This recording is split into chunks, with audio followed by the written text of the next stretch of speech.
She's gonna, Byron, the screen went up on this slide, so she's gonna start it over.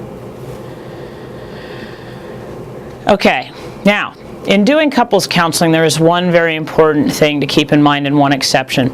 In cases of domestic violence, you should not conduct couples counseling any further. You cannot do it if there's ongoing domestic violence. Your responsibility then is to protect the victim from potential harm, and the perpetrator really needs to be held accountable for the domestic violence.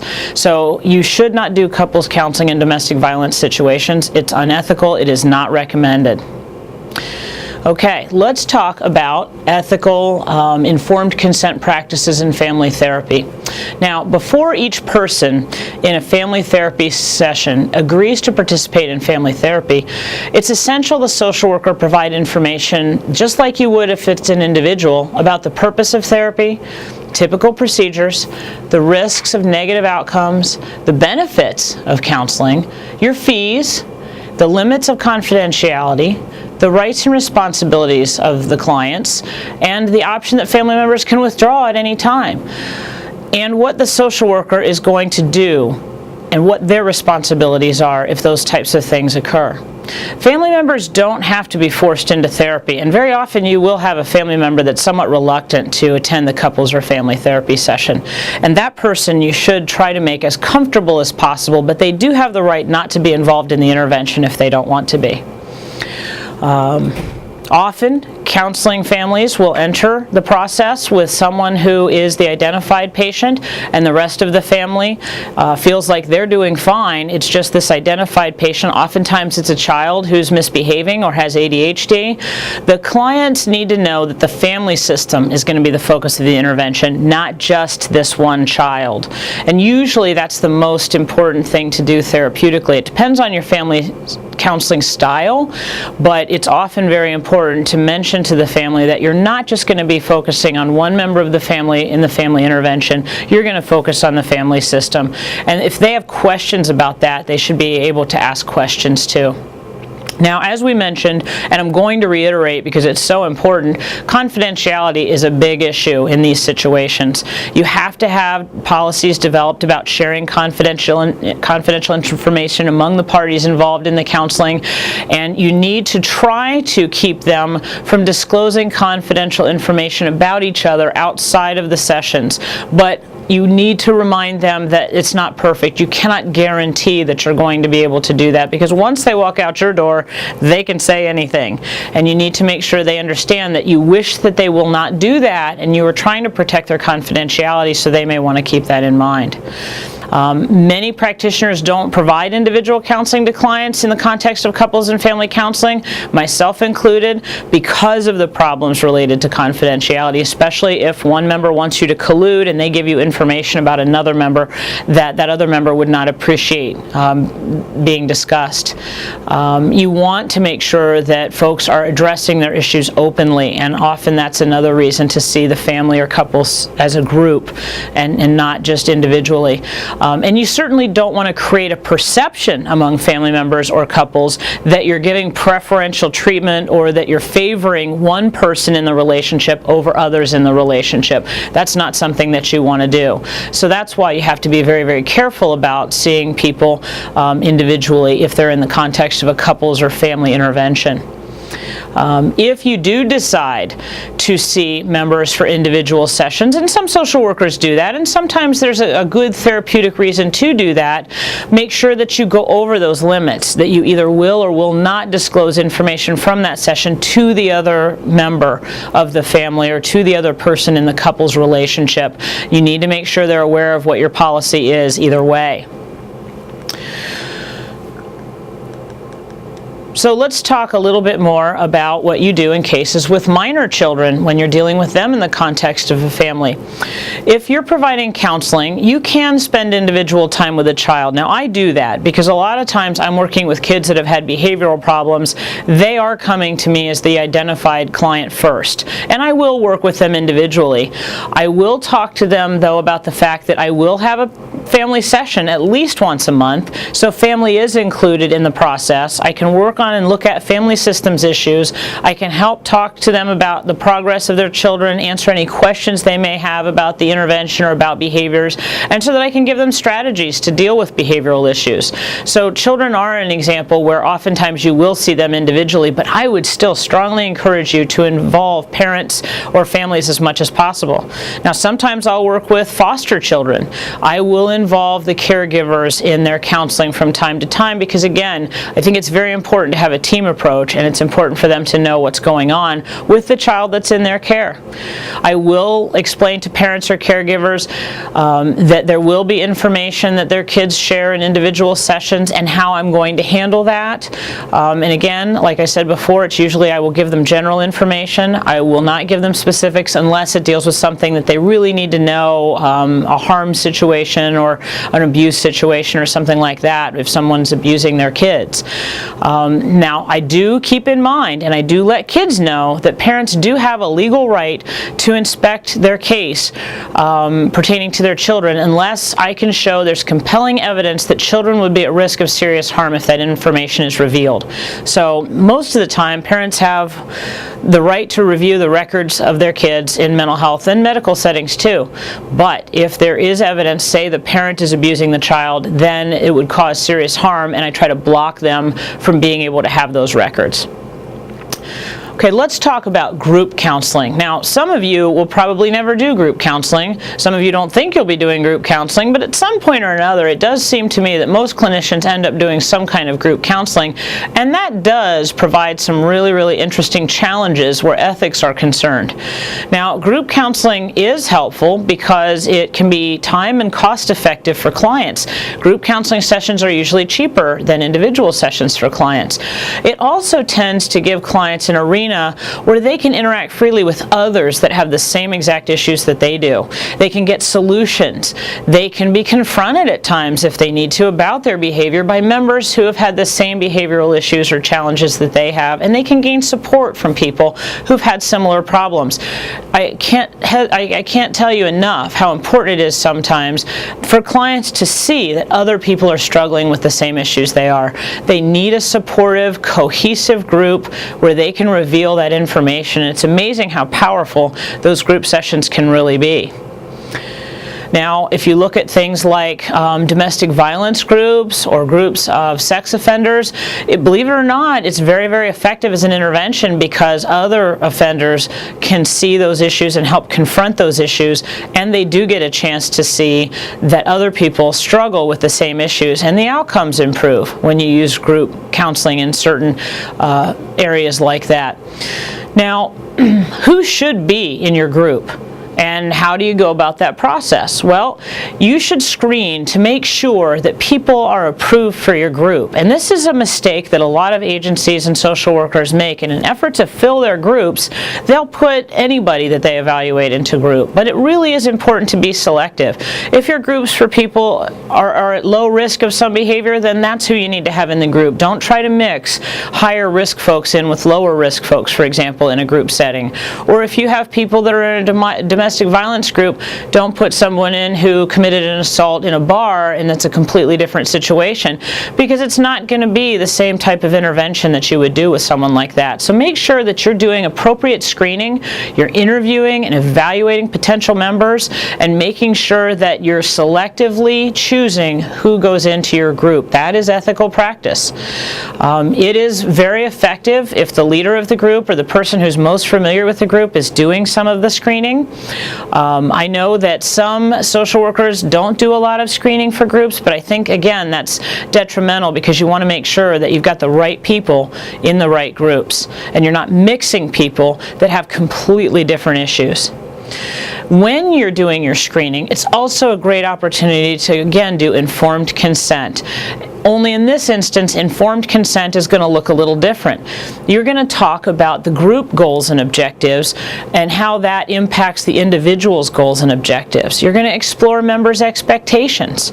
You're going to discuss procedures in the group. One of the things that I know I go over in my groups is everything in the group stays in the group. Nobody will reveal information outside of the group. And that's really, really important to go over that and over that and over that. You might need to talk about the risks and benefits of group participation. Most of the folks that I see are very anxious about going into a group. It's scary to think about going into a room with other people who have the same issue and revealing parts of yourself.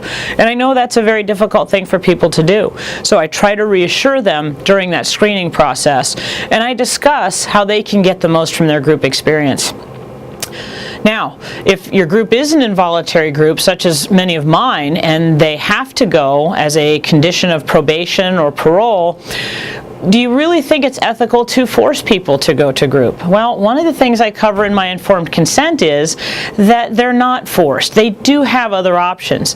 One of their options is to decline treatment. Now, there are typically consequences for that via the probation department, but they do have the right not to participate, and I make sure that they're aware of that. But I will tell you that a lot of the issues I deal with, it really helps that they're involuntary because they wouldn't come on their own. So I've found it to be a very, very effective intervention. What are the risks of group? Well, we talked about the need to inform folks of the risks. One of the risks that it's important that you tell group members about is that you need to be safe in your group and free to disclose, and that you will try to protect their information as best you can, but you cannot guarantee blanket confidentiality. And you do need to tell members that a breach could occur, even though you do your absolute best to keep that from happening. And you do take precautionary measures to try to keep that information from being revealed outside of group. We do encourage in our groups participants to be completely open, but I know that it's difficult for them, so I'm sensitive to the fact that it's difficult for them, and I reassure them as best I can that they may end up in a situation where a breach of confidentiality does occur. Now, group pressure is another thing that we discuss with them, because group pressure can feel risky. It can feel like you're being coerced into participating in an exercise. You let them know that, yes, you understand that the group could exert some pressure to get them to respond, but they do have a right not to respond. They do have a right not to speak, and that should be respected. That becomes important because a lot of members come into groups and they're denying that they have a problem. One of the most effective strategies for a therapist when you're intervening is to apply group pressure to get that individual to be more open about what they did and be more accountable about their problems, their use history, if it's an AOD group, etc. So that group pressure is something you will be using and manipulating as a therapist, but you need to make it clear to clients that they have a right to stop their participation for that day if they're feeling uncomfortable. Never allow other members to scapegoat members or pick on members. You'll find sometimes that members have a desire to do that to feel better about themselves, and that's something that you need to shut down immediately. Confrontation may occur in group, but you're going to try to be as gentle as possible, and you let them know that. And then again, you cannot guarantee that members will keep information confidential, but you try your best to safeguard that information. Now, you do have the responsibility of informing members about the limits of confidentiality. If someone does reveal something in group that falls under the heading of abuse or neglect or another crime, you do need to let group members know that you'll be revealing that information. So, you discover from several sources that one of your teen group members has been revealing personal information about other members that was disclosed in a therapy group to several other students and teachers, maybe at school. What do you do in that scenario? That's a tough one. I'm sure you've gone over it in informed consent, and I'm sure that you've gone over it in your group when you cover group rules that information is not supposed to be disclosed. But kids sometimes don't think. Sometimes they're impulsive. Sometimes they reveal that information. I know that in my groups, we deal with that in the context of the group and deal with how that member felt and issues around what could that confidential information violation could have caused, and we deal with it right there in the context of the group so that the member does not do that again. Now, if that continues to happen, we will remove that member from the group because confidentiality is very, very important to protect. And we will explain to the member why they've been removed from the group, and we'll try a different intervention with them. Okay, now, what if you're doing a group of kids? Well, that's tricky because you also have the parents and you may have other agencies, caregivers, children's service to deal with.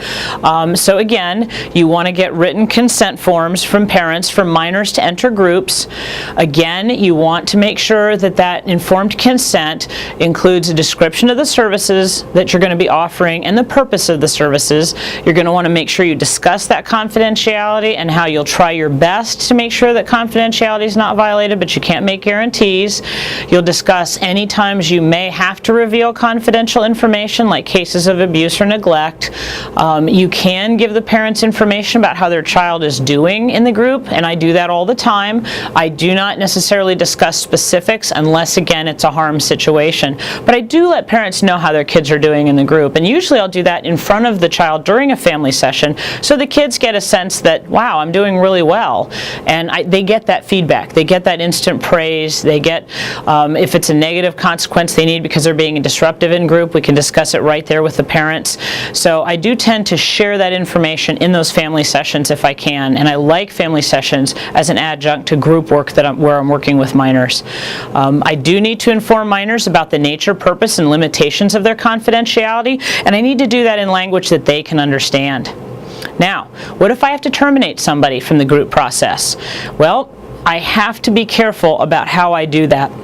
I have to understand that terminating clients, and this is true for family sessions, couple sessions, group sessions, it can leave members stuck and will limit their opportunity to conceptualize what they learn from group, so I have to be careful about termination. I should only do that in situations where there's a definite issue or problem that requires termination, whether they keep violating confidentiality of the group, or they're continuing to commit criminal acts, or it's not the right intervention for them. Maybe it turns out after a while that it's not effective for them and I have another intervention or another agency that might work better with them. So there are good reasons to terminate, but I must be very, very careful and selective about who I terminate and not give up on clients, which again could be considered abandonment. So we need to remember too that if the group ends, that there could be consequences for group members in terms of how group ends. It used to be that we would end groups, particularly with sex offenders, where they would meet every week for a year, sometimes even 2 years or more if their problems were very severe, and then they would just be done one day. And we used to do that with adolescents with behavioral problems too. They would go to group and suddenly the group would just end for them one day. They would be done, or they would have finished all their assignments, and then there would be no aftercare type component. Well, you have to be careful to make sure that you're progressively, gradually releasing clients from treatment in a gentle fashion. I use a lot of aftercare. I might use individual sessions for aftercare just to make sure that kids know, what's going to happen, and make sure that they get the help they need should they continue to have a problem or should a problem recur. So let's talk about another topic. This is a good spot to put it because a lot of our kids and teens are using Facebook and email, and even our adults too now. So I want to stop for a second and talk about the ethics in the electronic age. And that's really important because so many people are using social media. So what would you say is the most commonly used piece of technology for social workers? Most of you I know are going to say the computer, but guess what? It's still the telephone. It is an electronic piece of technology, and it is most widely used. And now that we have cell phones, it's extremely widely used and can be a source of breaches in confidentiality.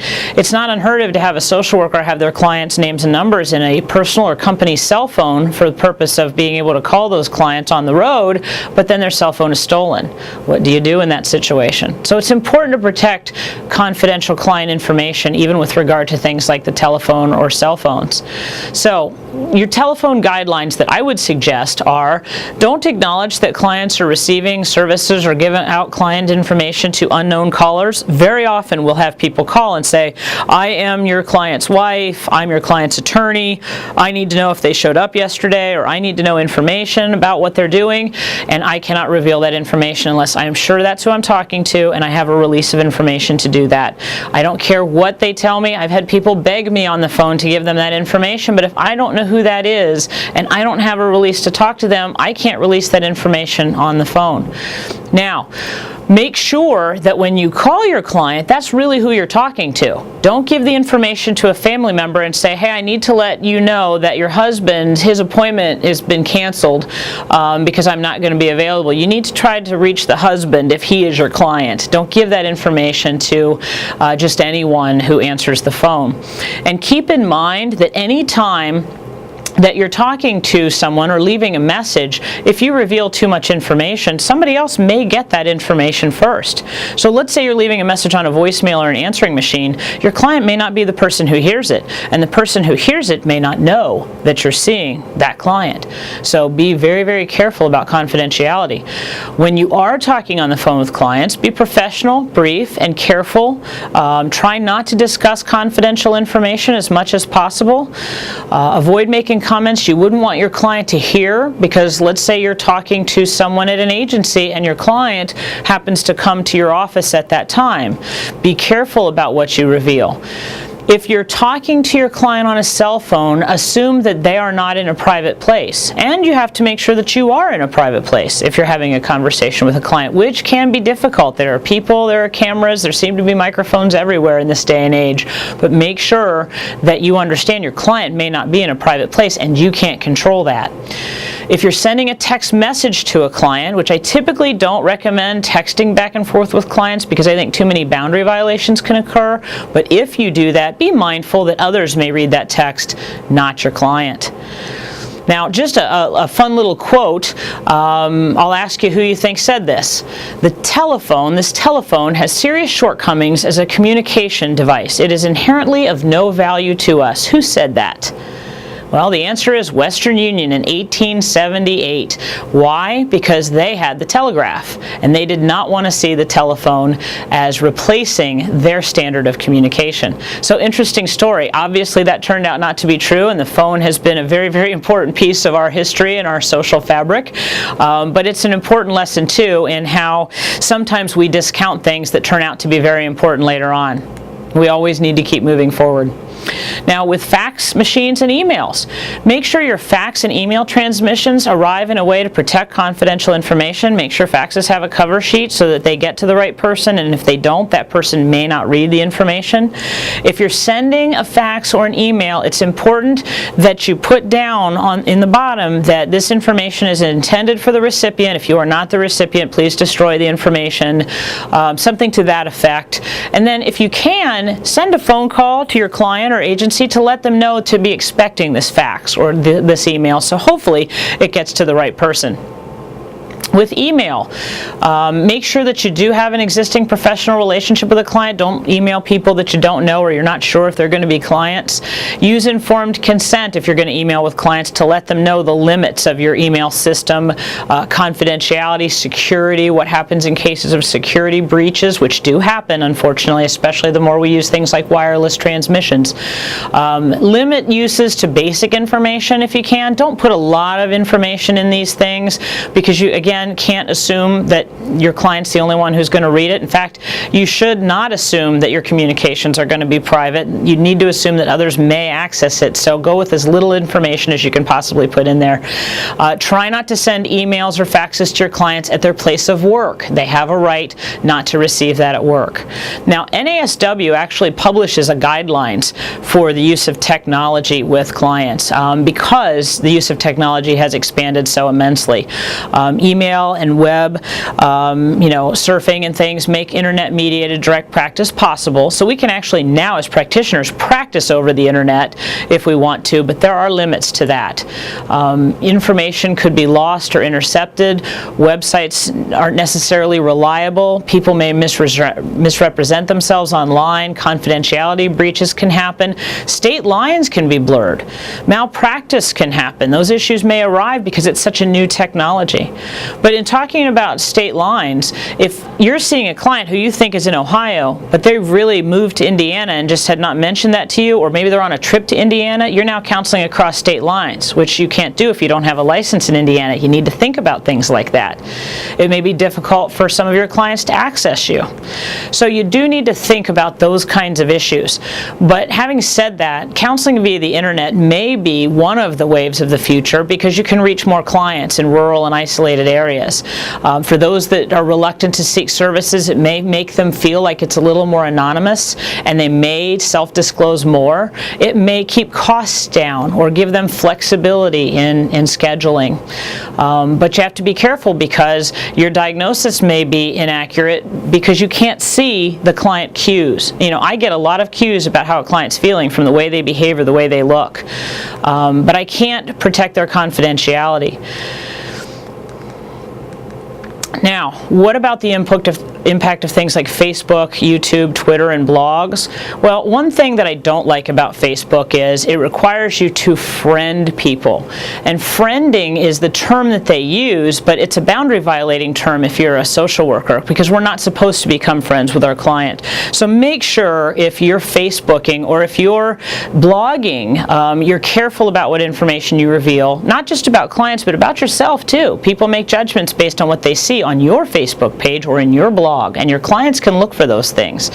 But make sure that you're very, very aware of boundaries. I know a lot of agencies use Facebook to connect with clients, but make sure that you're clear with your clients that even though the term on Facebook is friending, you are not going to be their friends. It's very, very important that we do that.